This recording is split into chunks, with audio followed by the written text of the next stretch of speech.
به أجمعين وبعد. 1 minute early, so as a reminder, inshallah, tomorrow morning is always a after Fajr breakfast, a potluck, so people bring their own stuff, and we give a small dars after Fajr, so you're welcome to come and join us. It's been quite pleasant over the last number of weeks engaging in it, so you're welcome all to show up, inshallah. Today, the session today, and probably even next week, may not be here next week, but over the next two sessions, we'll be going through the persecution stories of the Sahaba. And like I said, from year number 3, basically to year number 10 almost, or maybe a little bit before that, we don't have, I can't run you through a sequence of here what happened in year number 4, here's what happened in year number 5. It's hard because we don't know exactly the sequence of things. But we do know in bulk what happened during that period.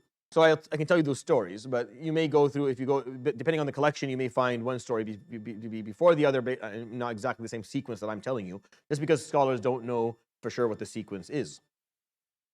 So the way I like doing it is talking about the persecution the Prophet ﷺ underwent, and I talk about that in terms of his reputation, physical, social, financial, etc. And then talk about this persecution the Sahaba radiallahu anhu had to go through.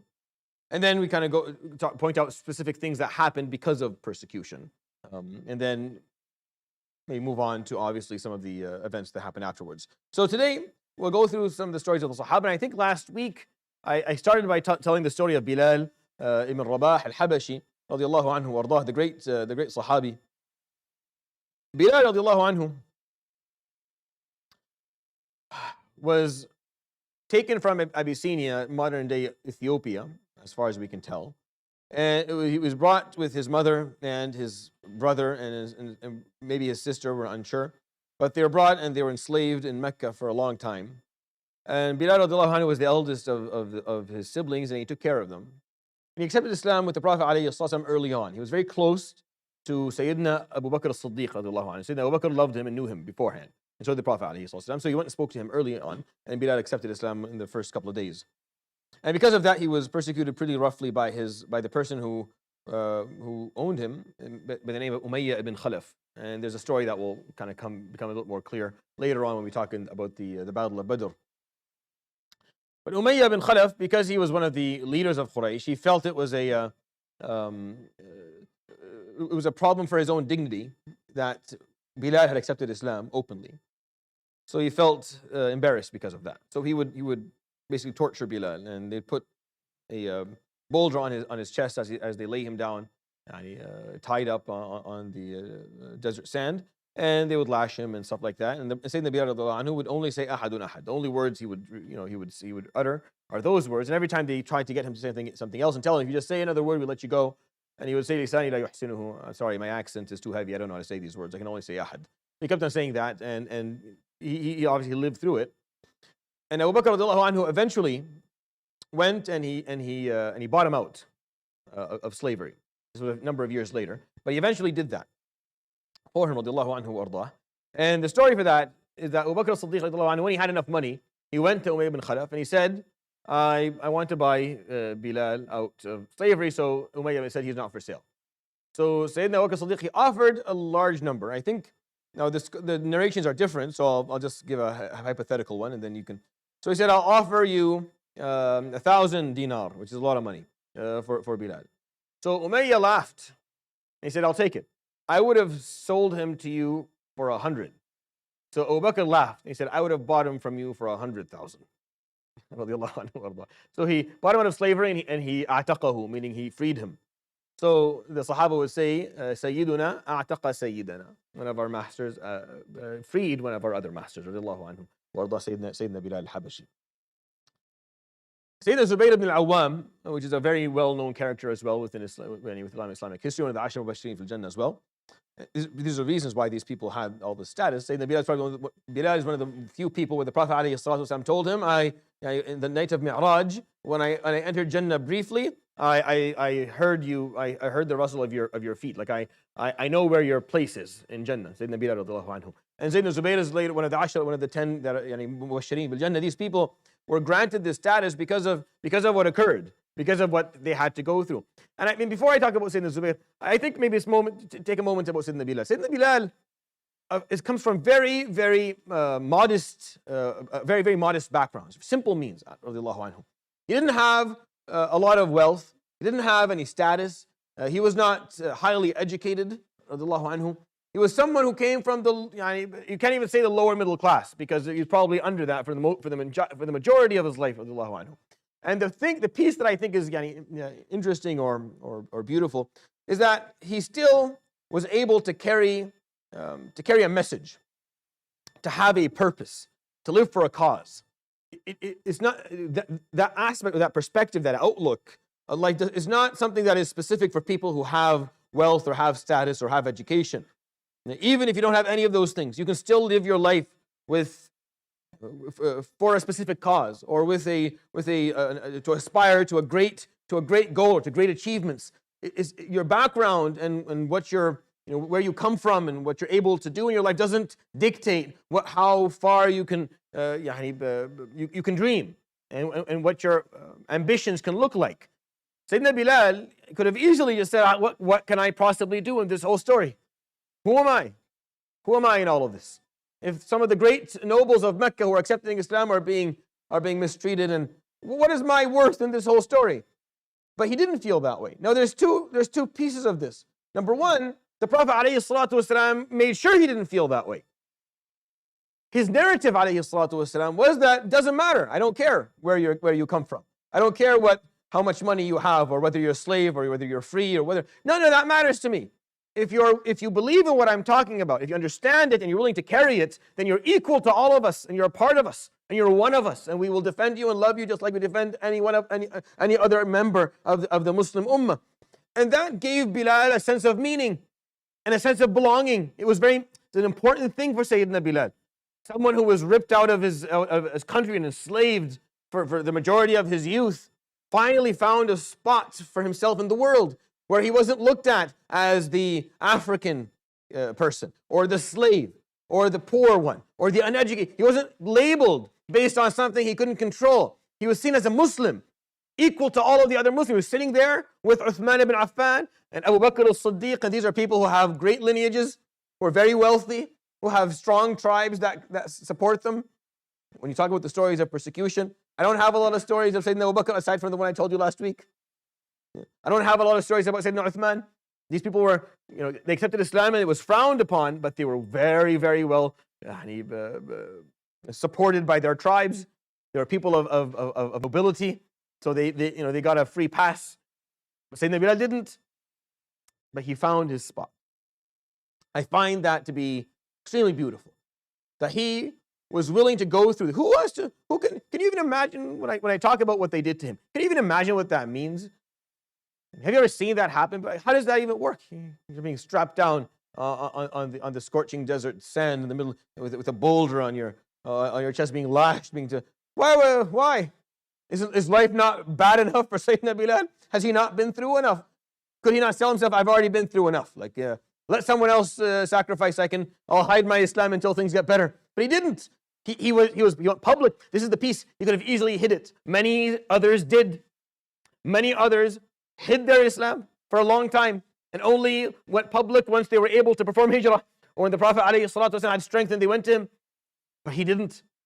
He went public with it during the difficult times because of the beauty of the feeling of belonging to a group, of feeling equal within a group, of feeling welcome, of feeling that you matter, that you're valuable, that you're important. You're as important as Abu Bakr and Uthman, and you're as important as all of them here. No one here is better than anyone. You don't sit behind. You don't have to take a back seat because of these. No, you you stand in prayer equal to all of them. And that was so beautiful and meaningful to him, radiallahu anhu, that he was willing to go through all of this. The Prophet ﷺ made sure that he felt that he was valuable, and because of that, Bilal was willing to offer his life.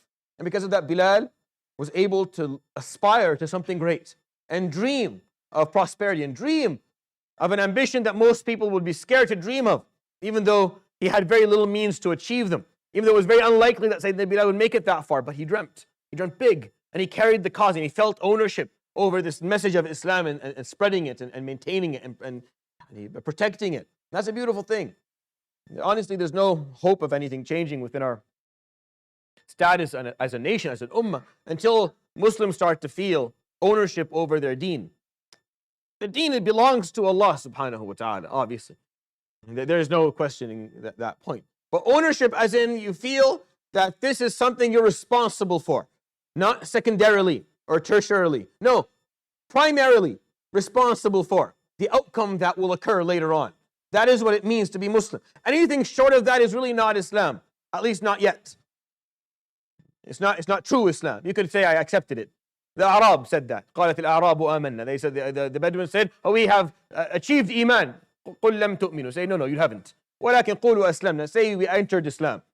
ولما يدخل الإيمان في قلوبكم. Iman has yet to enter your hearts. No, you can't say that yet. True Iman, when it enters the heart, is when you feel that Islam is your cause. You live for it. You're responsible for it equally to any other scholar that ever lived, to all the Sahaba who went before us, and to the Prophet ﷺ. And that you'll carry that message to the last breath that you have within you. And that is the only way Islam, our status will change. The only way is that if Muslims start to understand that piece, that you're not a bystander, you don't take a back seat to this story, you don't observe, and no, you're a central part of this. You have to feel that way. Sayyidina Bilal did. But maybe Sayyidina Bilal, because he was felt welcome, he did that too. Maybe there's a missing piece there too. Maybe we've done things to make people feel that they aren't central. Maybe you have repelled them and neglected them and pushed them away, so they don't feel like they're welcome enough. So you're not going to offer your life to something you don't feel like you're a central part of, that you don't have stocks in. Sayyidina Bilal felt he was equal to everyone else, so he did that. Because I can't imagine why he would endure such horrible treatment for so long. By the way, physically he was scarred of it because of it. Like he was always unwell because of the torture. There were scars on his face because of it. On the day of Badr, all he's looking for in the battlefield is Umayyah bin Khalaf. He is looking for Umayyah bin Khalaf. No one else. He finds him taken. Umayyah bin Khalaf sees him, gets so scared of him that he runs to one of the Sahaba in battle and said, "Take me as a prisoner of war. Take me now. So he takes him as prisoner of war. He didn't know why. And the Bilal said, "Give him to me." He said, "No, I won't give him to you. No, you're going to give him to me. This is personal. It has nothing to do with you." So the other Sahabi lies on top of Umayyah bin Khalaf to stop Bilal, and Bilal, nope. He goes on the ground and takes it on the ground. And the Prophet ﷺ doesn't say anything, alayhi salatu wasalam. Because Bilal, what happened to Bilal, he deserved his vengeance on the day of Badr. Radiallahu anhu warda. Sayyidina Zubayr ibn Awam was from a noble family. He is the Prophet ﷺ's cousin. He's related to the Prophet ﷺ. His uncle, because his father passed away, his uncle would persecute him in the form of wrapping him up in a sack made of hasir. So it's not plastic, but it's a certain fabric, and then hang him from the ceiling, and he would put a fire on under him and smoke him. And he did that to him for so long that Sayyidina Zubayr ibn Awam had a pulmonary problem. He had a respiratory issue. He had chronic cough for the rest of his life. He couldn't wear certain fabrics because it would irritate him and cause an allergic reaction. So he was one of the few people who would wear certain things that had a high percentage of silk in it. Men shouldn't wear silk. It's the only thing he could wear that wouldn't cause him to cough so much. And the Prophet ﷺ he allowed him to wear, because everything else he wore, it would just chronically make him cough, because of the days upon days where he was being smoked on top of a fire to leave the deen. He didn't. When you hear this stuff, you really wonder. Like, what exactly did they find within what he was teaching, alayhi salatu wasalam, that put them in the position where they were willing to endure such treatment? Mind you, who was 16, 17 at the time. He was still a teenager when he went through all this, radiallahu anhu wardah. Which is why the Prophet ﷺ would say, "Inna likulli nabiyyin hawariyan wa hawariya Zubayr." Every Nabi has someone who has his back. That's what the hawari is. Hawariyun in the Quran are referred to as the followers of Jesus alayhi. It's a word, and it refers to those who are always there, always have your back. And hawariya Zubayr, and the person is always there for me, is Sayyidina Zubayr. So he got like this little nugget from the Prophet alayhi salatu wasalam. Probably the most difficult story that I can tell you, without getting too graphic, is the story of Khabbab ibn al-Arat. And it's the one, it's as far as I'll go in terms of brutality. I have to tell you the story of Yasir and his family because it just the seerah would not be complete if I didn't. But Sayyidina Khabbab ibn al-Arat was also one of the slaves at the time. But he worked as a blacksmith. He was a helper to a blacksmith, and he was a blacksmith himself at that point. So he ran the shop for the master, and he, of course, he knew what he was doing. Radiallahu anhu, they came to his shop. Working as a blacksmith back then meant that you would have a bed of coal. A bed of coal, and on that bed of coal you would put the steel, and you would hammer at the steel because it was just the tools were much more simple. So you needed a bed of coal in order for you to do your work. So he's standing there, and he in front of the bed of coal, and he's working. Radiallahu anhu. And they come into his shop to bully him or push him around. And what they end up doing to him, radiallahu anhu, is they actually carry him and they put him on top of the bed of coal on his back. And they leave him on it, and they hold him down on it. He said until it was whatever came off his back that turned off the coal. حتى أذاب شحم ظهره الجمرات. It was the fat of his own back that turned off the coal when they left him. When they left him, he couldn't stand up anymore. He couldn't stand straight. So he came, of course, they met with the Prophet ﷺ every day or every second day. So when he came to meet the Prophet ﷺ out there, he came crawling. He couldn't stand up. He was moving on one side. He couldn't stand up straight.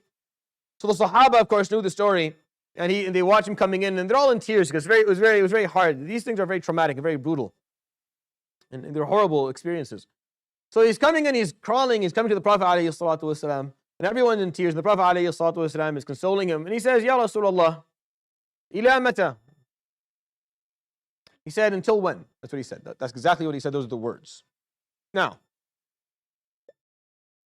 I don't think Sayyidina Khabbab was actually objecting.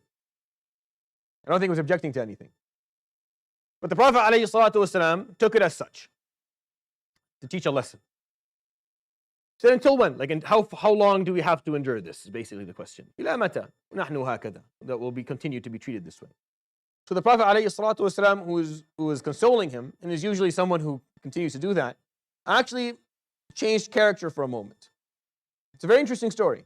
It's in the Sahihain. He flipped character, and he said, ألا إن من كان قبلكم ليوضع المنشار على مفرق رأسه على أن يرجع عن دينه فيرفض. People before you, they would be put in a hole dug for them with only their head above earth, and they would bring a saw and they put it on top of their heads to leave their deen. And of course you know what that means, as what would happen later. And they would say no. وإن الله ليتمن هذا الأمر حتى تخرج المرأة من صنعاء إلى حضرموت لا تخشى إلا الله. And Allah subhanahu wa ta'ala will grant this issue that we have, this matter that we carry, which is Islam, will grant it completion, so that one day a woman will be on her camel alone, leaving from Sana'a to Hadramaut, some part in Yemen. It was very dangerous in Yemen at the time. She will go on a trip from one city to the other, an extremely dangerous area, only fearing Allah subhanahu wa ta'ala. وَلَكِنَّكُمْ قَوْمٌ تَسْتَعْجِلُونَ. But you are people, you seem to me to be people who have no patience. Sallallahu alayhi wa sallam. Radiallahu an Sayyidina Khabbab ibn al-Arat, radiallahu an. He was laid on a bed of coal until he never walked straight again. He never walked straight again. For the rest of his life, he could never walk straight again. There was always something wrong with his posture because of what they did to him. And he comes to the Prophet ﷺ in pain, even after being tortured and horrifically mistreated. And all he asked is, when is it going to end? And the Prophet, he probably wasn't objecting. But the Prophet ﷺ wanted to be extremely clear to everyone that you don't get to complain about this. It'll be difficult. It'll be hard. And we will console you, but do not complain. You don't get to object. What do you mean, until when? What do you mean? He probably didn't mean that. He's probably looking into this. Is there like a timeline on this or no? Probably wasn't even objecting. I don't think he was. Radiallahu anhu wardah. But the Prophet ﷺ, who is usually extremely compassionate and empathetic, and he would console all the Sahaba who are undergoing difficulties, at that moment, no. What do you mean? Are you objecting? No, you can't object. People before you, they endured worse. What you went through is not worse than the story that he told, alayhi salatu wasalam, with the guy with the head above the... Imagine the brutality of it. So he said, alayhi salatu wasalam, no, this will happen. If you don't have, remember when we talked about the people he chose up front, and he talked about the 4 characteristics, that the criteria he had for why he would choose people. One of them was grit. Right? Grit, he needed grit. What, so they put you on a bed of coal, you're going to give up? Sallallahu alayhi wa sallam. See, we don't have to endure any of that stuff. Like, we don't have to undergo any of these things. Because we wouldn't be able to. Because we're way too weak. I'll be honest. We couldn't. This is way too difficult.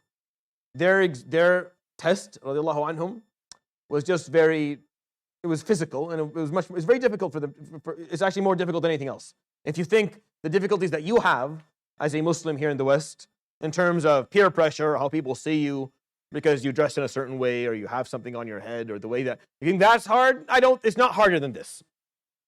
It is not harder than this.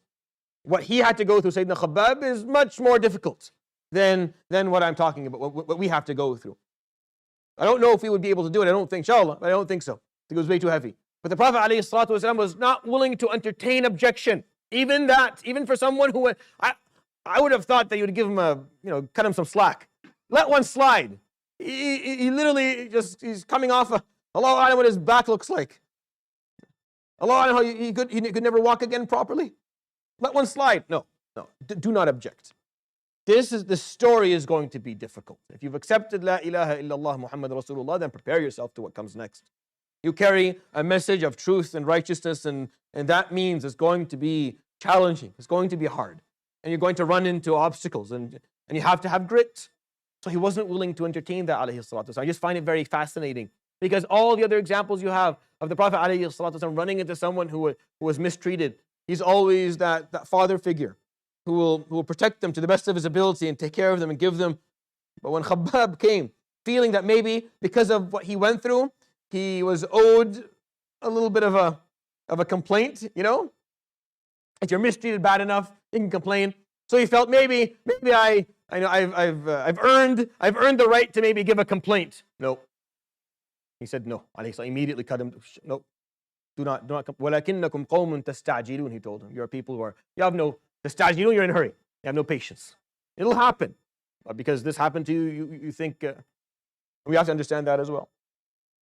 We have to understand that as well. What you hope for, what you aspire to as a Muslim, for the ummah that you're a part of, if you think that with a small amount of effort, a couple of months maybe, a couple of years of planning and working, that suddenly it's all going to work out, then you don't understand what it looks like. If the Prophet ﷺ had to put in 23 years, if him ﷺ, and we can't compare ourselves to his story, obviously, ﷺ, but if it took him over 2 decades of ongoing work, why do we think that we're owed with a small amount of effort that Allah subhanahu wa ta'ala will fix it all for us and give us what we want? He is capable, Jalla Jalaluhu, which is why we talked about the story of Al-Fil at the beginning of this, and the surah of Al-Fil. He can do whatever he wants. The issue is really what we're willing to put up with and how we're willing to behave. Yasir and his family. Yasir is another example of a gentleman who was enslaved. His wife, Sumayya bint al-Khayyat, radiallahu anha, also a slave, and their son, Ammar ibn Yasir, also. And they were enslaved by Abu Jahl, la'anahullah. And Abu Jahl, again, it was very embarrassing for these leaders to have servants who accepted Islam openly and participated. So they mistreated them especially worse than they would others. And the Prophet ﷺ one day came by the family of Yasir as they were being mistreated or tortured by Abu Jahl and his people. And he would say, Sabran ala Yasir, O family of Yasir, be perseverant. فَإِنَّ مَوْعِدَكُمُ الْجَنَّةِ, indeed you are promised Jannah. And they would say, Ya Rasulullah, make dua for us, or help us, or strengthen us. فَيَقُولُ اللَّهُمَّ اغْفِرْ لِآلِ يَاسِرْ وَقَدْ فَعَلْتَ. Oh Allah, grant forgiveness to the family of Yasir, and you already have. You would tell them, he already has. You've already endured more than you can. Sayyidina Ammar radiallahu anhu, he would be tortured by Abu Jahl to the point where he would just get too tired. Like he would tire him out. And they would ask him to say something, like say, to curse the Prophet alayhi salatu wasalam, or curse, say something bad, say something he wouldn't say. And it would go on for so long. He was younger. Sayyidina Ammar at that point, he was younger. Radiallahu anhu wardah. He was younger than the rest of the Sahaba. I don't want to say his number because it may be a little bit sensitive. He was very young. He was a kid. And he couldn't do it. He couldn't endure it. He couldn't put up with it. So he would say whatever they wanted. And he would come to the Prophet alayhi salatu wasalam in tears and say, Ya Rasulullah, I caved. They told me to say something and I couldn't help it anymore, so I said it. فقال كيف تجد قلبك يا عمار? How do you find your heart? فقال مطمئن بالإيمان. I am filled with iman as always. فقال إن عادوا فعد. If they do it again, do it again. If they force you, go, you do it again. It doesn't matter what you're coerced to say. It doesn't matter. And this was given for all of the Sahaba. Some of them took it and some of them didn't. Sayyidina Bilal said no. Sayyidina Ammar, in certain circumstances, he had to. But okay. But this is the first shaheed in Islam. Since this is a time within our in our lives where we talk a lot about shuhada, talk about martyrs, people who lose their lives for the sake of Allah subhanahu wa ta'ala, defending their homes or defending their families or defending the cause of their nation. The shaheed is a beautiful thing.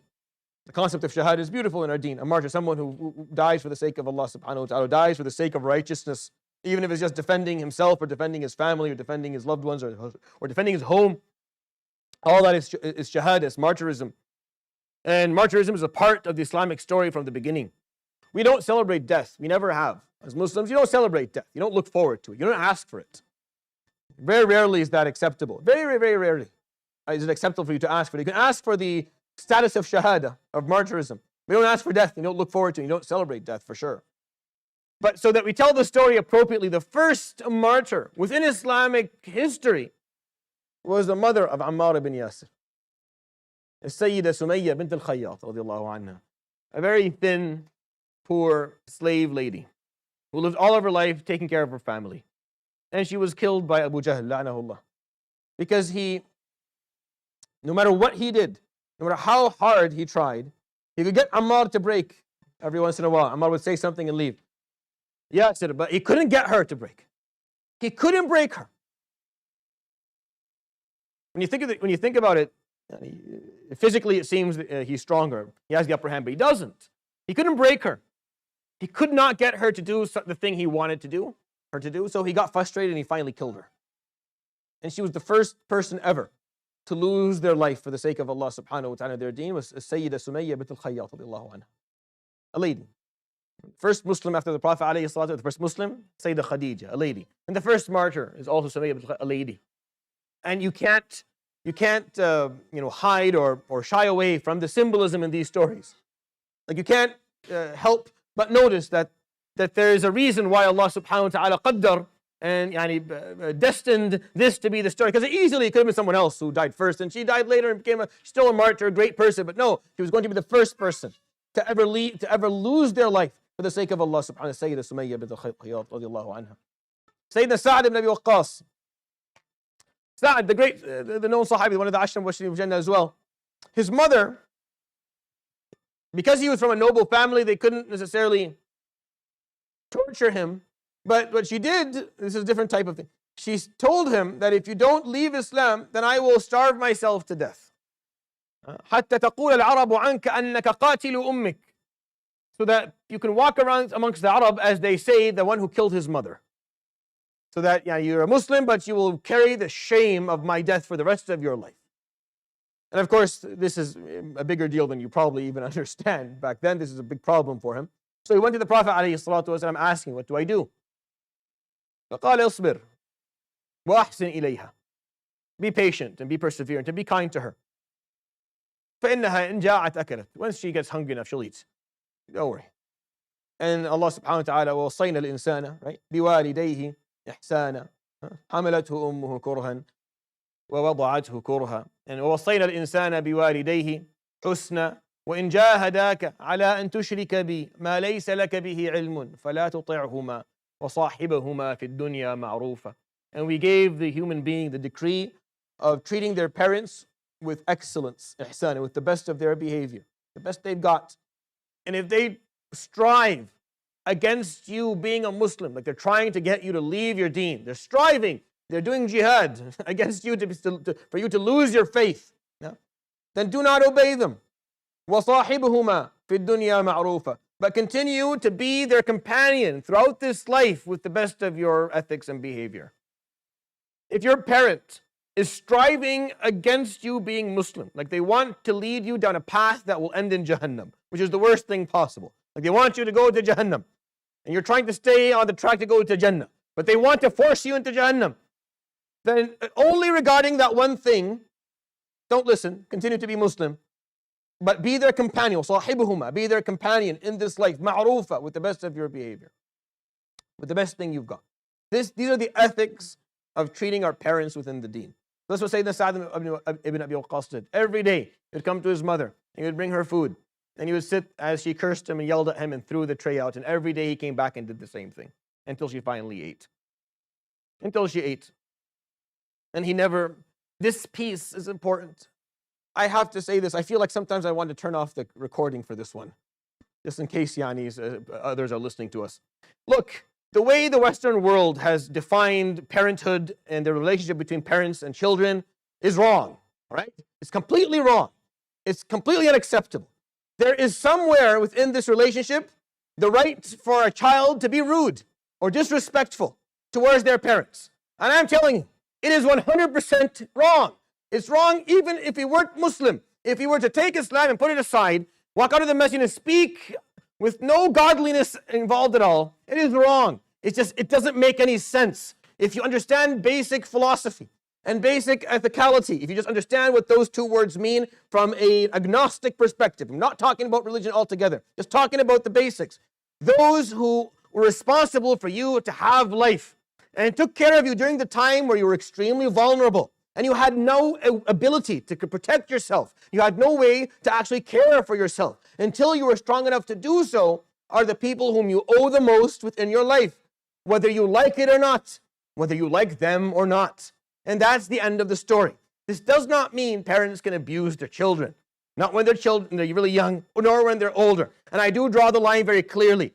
You can't choose your son or daughter's career. You can't choose what they're going to study. You can't choose what they're going to do for a living. You can't force them to marry someone they don't like. You can't force them to live in a specific place. You can't do that. It's not your choice to make as a parent. Be very clear, it's not your choice. But everything aside from that, as a child, as a son or a daughter, you owe it to your parents to be there for them and to support them and to put up with whatever you don't like about their existence. This is not optional. Wallahi, Islam, I always want to say that faith has nothing to do with this. It's just basic loyalty.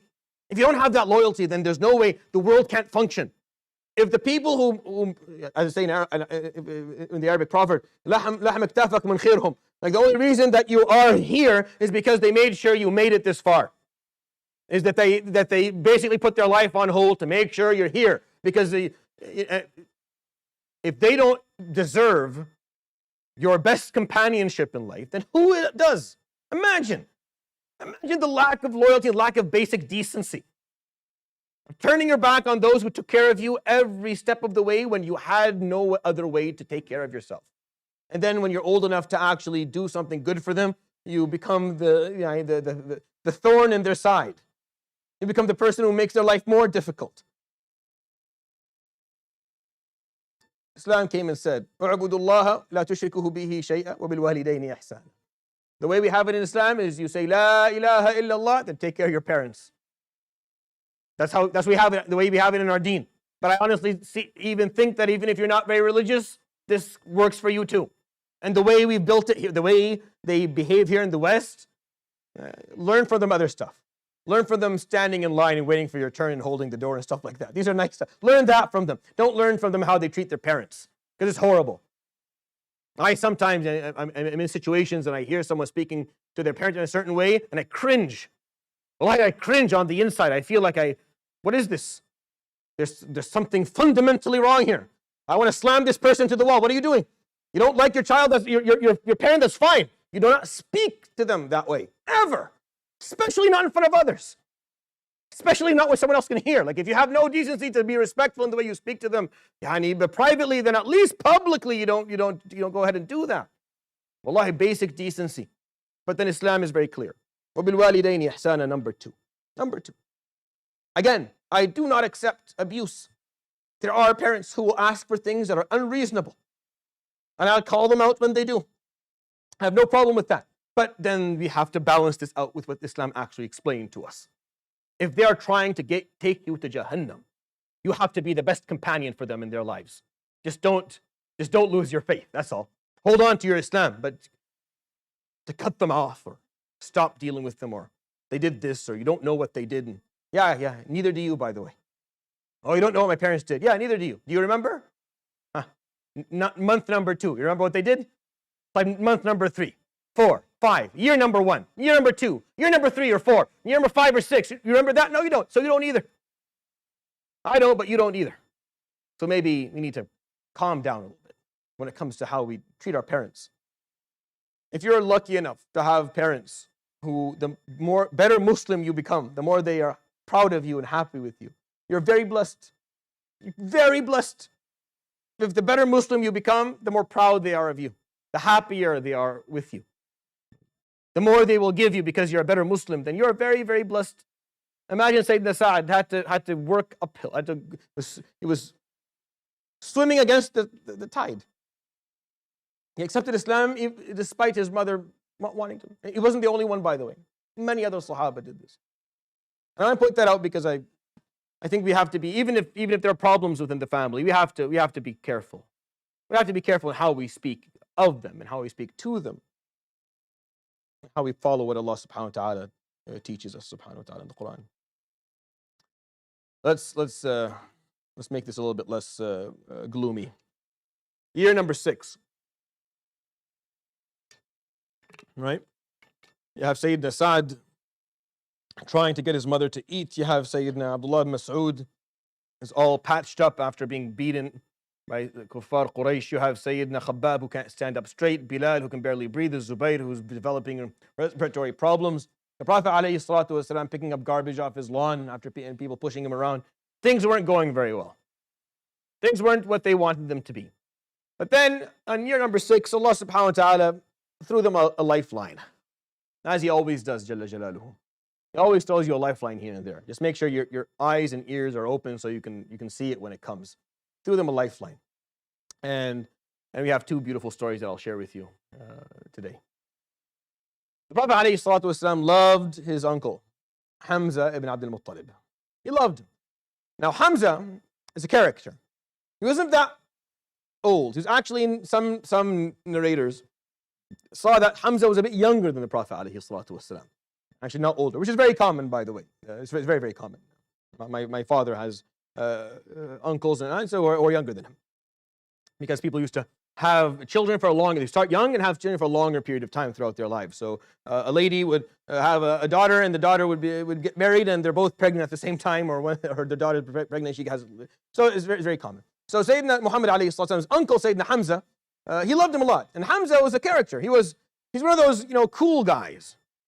Like really cool. Very good looking, tall. He's a bachelor, like the most eligible bachelor of Mecca at the time. He was a hunter. He would go out, he would hunt, he would bring back a deer, and he'd always all his friends over and party all night. Sit there, drink their shai, and have their meat. And Sayyidina Hamza, he was not involved in all the politics. He couldn't care less. He's extremely strong, very, very strong gentleman. A faris, as they say. So he had mastered the art of war and horses and all that. And he was just one of those guys that you would like to be on.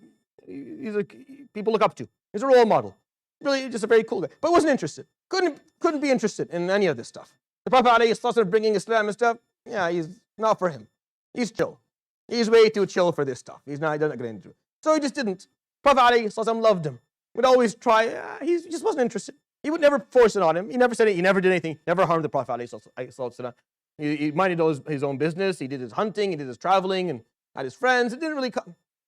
And one day, he went out, and this is the beauty of the story. He was on his way out for his morning hunt. He took his friends, and he was a marksman. He was very good. And this young lady I spent a long time trying to figure out her name, and I could not find it because I just wanted to, I wanted to kind of use her name just so people knew who she was. But I couldn't find, like, none of the ashab al-siyar, mention a name. Even if it's not authentic, I would have happily said it anyways. But I couldn't find a name. They didn't bring up a name. But she was a young lady who accepted Islam early on, in her teens, and she was coming back from a well carrying some water on her back. I don't know her name, but Jazakallah khair and barakallah fiha, she gave us a story to tell, because she sparked all of this. And Sayyidina Hamza is on his way, and she looks at him, and she says, Hamza, of course, the handsomest of them all, the most eligible bachelor of Mecca. Where are you going? So he smiles, and I'm going, ila sayd, I'm going on my way for a hunt. She said, you're going to hunt. وَابْنُ أَخِيكَ يُشْتَمُ وَيُسَبُّ في صحن الكعبة. You're going to go and hunt when your nephew is being cursed, is being mistreated, his dignity is being basically destroyed, and you're in front of the Kaaba, and you're going to hunt. Good for you, Hamza. Well, aren't you a swell gentleman? So she mocks him for it. I said, say, shame on you. What type of man are you? But she didn't say it that way. She just said, oh, you're on the way to hunt. Oh, good for you. Let your nephew be spat on by a. So he said, وَمَنْ هَذَا الَّذِي يَشْتُمُ عِرْضَ ابْنِ أَخِي? And who would dare mistreat my nephew and speak of him? فقالت أبو الحكم ابن هشام. Abu al-Hakam, he just did it a few minutes ago. He stood in front of people and he cursed him out and he said horrible things. So he turns around. Radiallahu anhu. He postpones his journey. And he goes back to Mecca and he ties up his horse and he goes to the Kaaba. He's looking for Abu al-Hakam. Where's Abu Jahl? Where's Abu al-Hakam ibn Hisham? He said, oh, he's in Dar al-Nadwa. Dar al-Nadwa, as I explained to you, was like the parliament room, right beside the Kaaba. It's a big deal because it was the only form of political governance that the Arab had or that Quraysh had. And he's in there in a big meeting. People are sitting there and so he goes to the door and he kicks the door in. And he says, where's Abu al-Hakam ibn Hisham? Abu Jahl is sitting at the end of the table. He puts his hand up. He goes to him. He takes out his bow. Have you ever seen an actual Arab bow? You haven't, because if you did, you would know what I mean. You can't. There's a friend of my father's in Medina. Allah yaskur bil khair. His name is Abdullah. He's a Saudi gentleman. This has nothing to do with the story, but I won a math contest in primary school in Saudi Arabia, and for some reason this principal did not like me. He didn't like the fact that a Syrian won it. So when I was supposed to go and get my little thing, he didn't take me. He left me in school. And my dad was in Pakistan. He was away. So I didn't go. I wasn't taken to get my picture and my little gift. And I was broken hearted. I was like grade 3. So my dad calls Abdullah, his friend. He said, this is what happened. So he comes to the school and he yells at the principal and he takes me to his, he has a big ranch in Medina, right? I got to see the Harra.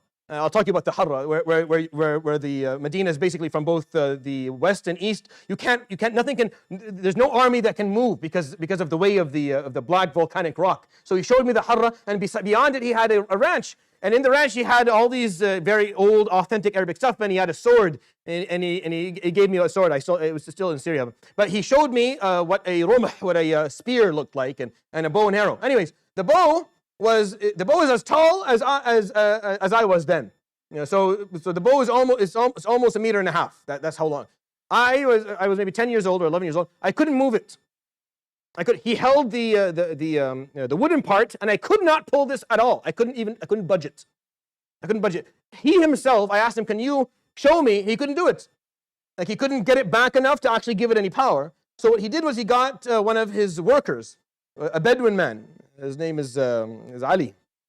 Never forget this guy. Sayyid. His name was Sayyid Ali. Never forget him, because this Bedouin gentleman came. He was really scrawny, but he picked up the bow and he put the arrow and he pulled it back, and you could hear the sound. And when he let it go, I kid you not, it was quicker than a bullet, and it went through like 3 layers of. It was just understood. Okay, this is actually quite scary. Like, arrows are actually very, very scary. So Sayyidina Hamza took out a bow around 1.5 meters, and he swung it. Slapped Abu Jahl right across the face, opening up his face, and he gave it to him. He said, hit me back if you dare. Go ahead, hit me back. I dare you. So Abu Jahl sat there quietly and said nothing. فقالوا يا أبا الحكم ما لك؟ قال دعوه فإني سببت ابن أخيه سبا شديدا. No, I laid it badly on his nephew, so I'll allow him this one. يعني. So they said, Hamza, his name is Abu Amara, radiallahu anhu. He didn't have children at the time, but that was his. Kunya is something that Arabs would offer their children even if they weren't married. So Ya Abu Amara, أصبت. Have you joined Muhammad? قال وماذا علي إن فعلت? And so what if I did? He didn't. He had no interest in this. But he did. وماذا علي إن فعلت? And let's say I did. قالوا لا افعل ما شئت. No, you can do what you want. No, I'm just asking. It's just a question. That's all. So he leaves. And now the information is that Sayyidina Hamza ibn Abdul Talib is Muslim. So Hamza looks into this and he finds it to be a little bit complicated. So he goes to the Prophet عليه الصلاة والسلام صلى الله عليه وسلم.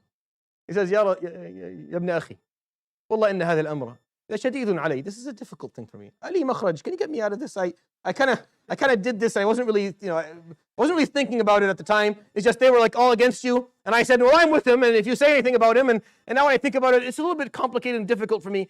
Can you get me out? فقال يا عم هلا سمعت مني. How about before you do that, can I just explain it to you for a moment? فقال افعل. Of course, go ahead and speak. Sometimes you can't dictate when people are ready to hear something. Okay. You can't dictate that. This is a pearl when it comes to da'wah. You can't choose when someone's mind and heart are ready to accept da'wah. You can't. You can't force it upon people. They have to be ready for it. Your job is just to always be available, to offer it when they are. When you force things upon people, you change the actual topic from belief to resistance of coercion. You make their right to say no an issue of human rights. You make it heroic for them to say no, because what they're thinking about is that I have the right to say no. Why are you forcing this on me? So don't force things upon people. Islam was never meant to be mukrah, to be an issue of coercion. It never was. The Prophet ﷺ never did that. He never was interested in forcing someone into this. But he waited for opportunities of maybe when someone's heart or mind was open, and then maybe they were ready to kind of listen and accept. So he said, listen to me. He said, yes, I'll listen to you. فحدثه النبي صلى الله عليه وسلم. So the Prophet ﷺ spoke to Sayyidina Hamza. فشهد أن لا إله إلا الله وأن محمدا عبده ورسوله. And he accepted Islam that day, Sayyidina Hamza ibn Abu Talib. And when he accepted Islam, it was means for celebration amongst the Muslims. The Muslims celebrated. Like they had like a gathering and a celebration. Why? Because we have the coolest person in Mecca now on our side. And not only that, not only was he hip and this guy was strong, was brave, he had all those. He's someone who all the younger Sahaba looked up to. They needed that. Zubayr and Khabbab and Ammar and Ali, 10, 15, 17, 16, Zayd and Haritha. These people, they needed someone to look up to. And the Prophet ﷺ now had someone they could all look up to. And they all looked up to Sayyidina Hamza, which is why when he died, he didn't mourn him alone, ﷺ. When Sayyidina Hamza passed away, it wasn't the Prophet ﷺ who was just brokenhearted. It was all of the Sahaba who were. They were all in tears. And not because the Prophet ﷺ was brokenhearted himself, but because they loved Sayyidina Hamza, which is why his name is so powerful today. Which is why his name is literally a description. It's really not even a name. Like, you want to describe someone, you can describe them, oh, he's a Hamza. Because then his name turned into a description. That doesn't happen. If you think about it, he wasn't a Muslim for a very long time. He accepted year number 6.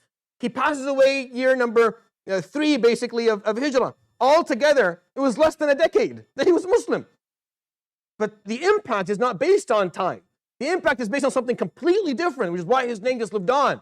As Asadullahi wa Rasuluhu, the lion of Allah and His Prophet. Because there was something about his character, about his confidence, about the love that he had, the passion, the commitment that he showed, and that role model that he was made available to these younger people that desperately needed it. That desperately needed it. They needed that. And I'm not making this up because they talked about him. Like I don't pull this out of my pocket. This is something that they talked about. This is what Sayyidina Zubayr would say, and Sayyidina Talha would say, and Sayyidina Ali would say. They would talk about Sayyidina Hamza and how they admired him and how they felt so comfortable and confident when he accepted Islam. No, it's a beautiful thing. Wallahi, it's a beautiful thing if you can bring that positivity into a group.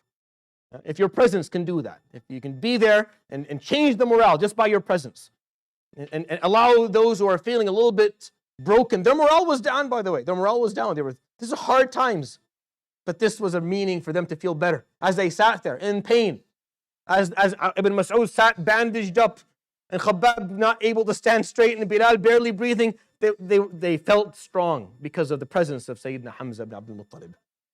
Now we only have 5 minutes left, so I'll start the story of Umar, but it's not gonna, we're not gonna get there.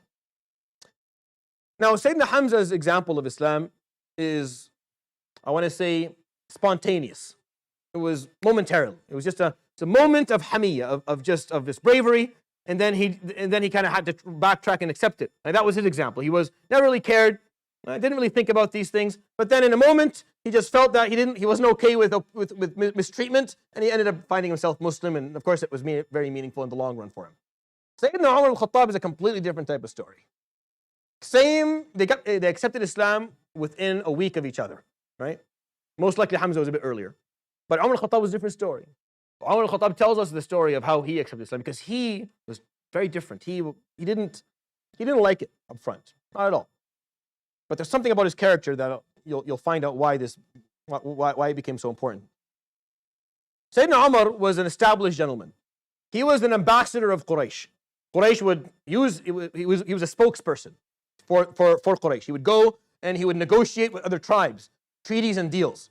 So he was a face that was well known in Mecca, and he was a trustworthy gentleman, and he was maybe the only person who was as big or bigger than Hamza was. Sayyidina al-Khattab was a big man, door of a man, and he was very intimidating. He was very focused. When he knew what he wanted, he knew what he wanted. When he was doing something, he was doing something. He had that azim, had that inner strength of getting things done. So up front, as the ambassador of Quraysh, he belonged to his tribe. He loved his tribe. He loved what he was doing. And the Prophet ﷺ came with this new thing. And it was causing all of this turmoil. And he wasn't really around enough to know exactly what the Prophet ﷺ was doing for those years. He was too busy traveling. He was an ambassador. So every time he came back, he just found everyone upset because of the Muslims and the numbers of Muslims increasing, and Muhammad ﷺ saying this and challenging him in the Quran. It was very annoying to him. So he was on the side of the persecutors for a long time. And he would always, when he was around, he would follow the Prophet ﷺ around.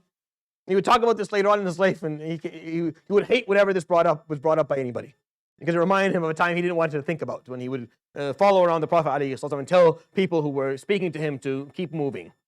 Just keep walking. If you want to keep your face, just keep walking. So people would just walk. They wouldn't. It's Umar ibn al-Khattab, they just keep on going. And the Prophet ﷺ would literally spend the day not able to speak to anybody because of Umar al-Khattab following around. However, the Prophet ﷺ would make this dua: Allahumma a'izz al-Islam bi ahad al-Umarayn. Oh Allah, grant Islam strength with one of the two Umars. And he was referring to Amr ibn Hisham, which is Abu al-Hakam or Abu Jahl, or Umar ibn al-Khattab, because of the characteristics they each had. They were unique individuals, and we'll talk about why that's important in a moment. So initially he just wasn't impressed. He tells this story, radiallahu anhu, that the first time Islam meant something to me is, again, he had this young girl servant in his home. So Hamza ibn Abdul Talib accepted Islam because of this young lady, which we don't know the name of. And Sayyidina al-Khattab has this young girl, I don't know her name either. But she accepted Islam with Bilal and a bunch of other, Ammar and the rest of them. And as I said, it was very embarrassing for the nobles to have someone in their home who followed the Prophet ﷺ, so they would try to beat it out of them. So he would hit her with a stick until he got tired. And when he got tired, she would say, Unzur, kayfa at'abaka Allahu wa qawwani. Look how Allah subhanahu wa ta'ala made you all tired and I'm still fine. And he would do it again and again, and she wouldn't budge. يقول فكنت أقول في نفسي ما الذي يجعلها تقول هذا? What could possibly make her say this? وما الذي في قلبها من هذا? What exactly exists inside of her heart where she's willing to put up with this? For what reason? Why would you care? What could be possibly so important that you're willing to put up with me doing this to you for the importance to hold on to an ideology or a faith? قال فكان أول ما وقع الإسلام في قلبي. the first moment I felt something about Islam is just the perseverance of this young girl. قال فتركته, and I stopped saying anything to her. I let her go. The second time, he said he'd come back from a long trip from a tribe and negotiating, and he arrived just after Fajr, just after sun, just before dawn. So he comes and he wants to go to Dar al-Nadwa to meet, but no one's there yet beside the Kaaba. So he says, I'll go فأطوف بالكعبة. I'll go and I'll just do tawaf in the meantime. The Arab did this regardless whether they were Muslim or not. So he goes, he's doing tawaf, and the Prophet ﷺ is doing his tahajjud. It's just before Fajr. He's standing there reading the Quran. So he's walking by the Prophet ﷺ. Most of the narrations say he was reading Surah Al-Halaqah. Surah Al-Halaqah is beautiful. The whole Quran is, but this is a very powerful one. So he's listening to the Prophet ﷺ recite Surah Al-Halaqah. He would say, I was making tawaf, so every time I was on the other side, I would walk quicker. And then I would walk slowly on the side where the Prophet ﷺ was standing to hear as much as possible. And then, because I didn't want him to think that I cared, but I still wanted to hear. So I'd make tawaf whenever I was walking on the side where he was reading, I would take it a bit slower. And then on the other side, I would just walk really quicker so I come back again. He was listening. Now he's listening to the Prophet ﷺ say, فَلَا أُقْسِمُ بِمَا تُبْصِرُونَ وَمَا لَا تُبْصِرُونَ. He's listening to these verses being recited. He's saying to himself, what is this? What is this? Not poetry. I know poetry. These verses that he's reciting, they're not poetry. Surah Al-Haqq is very powerful. أَمَّا مَنْ أُوتِيَ كِتَابَهُ بِشِمَالِهِ فَيَقُولُ يَا لَيْتَنِي لَمْ أُوتَ كِتَابِيَهْ وَلَمْ أَدْرِ مَا حِسَابِيَهْ يَا لَيْتَهَا كَانَتِ الْقَاضِيَةَ مَا أَغْنَى عَنِّي مَالِيَهْ هلك عني سلطانيه خذوه فغلوه ثم الجحيم صلوه ثم في سلسلة ذرعها 70 ذراعا فاسلكوه إنه كان لا يؤمن بالله العظيم ولا يحض على طعام المسكين فليس له اليوم هاهنا حميم ولا طعام إلا من غسلين لا يأكله إلا الخاطئون. So he's listening to this stuff. Ya Latif. It's a very powerful narrative, and it's not poetry, and it's not khatab, it's not a sermon either. It's like, what is this?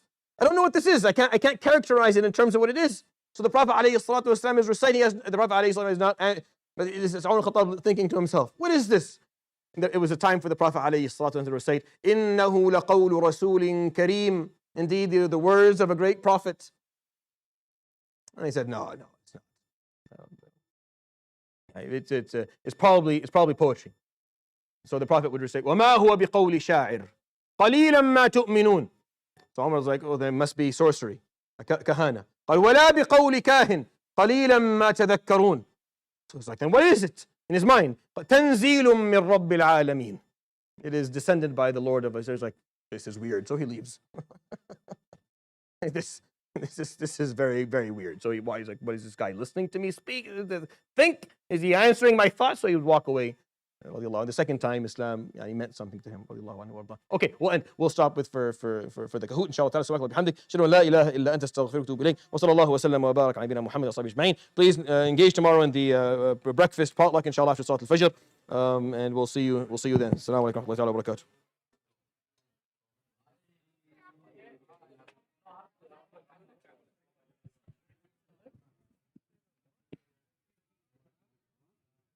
Press stop and then go again. Now expand. Widen. Keep going.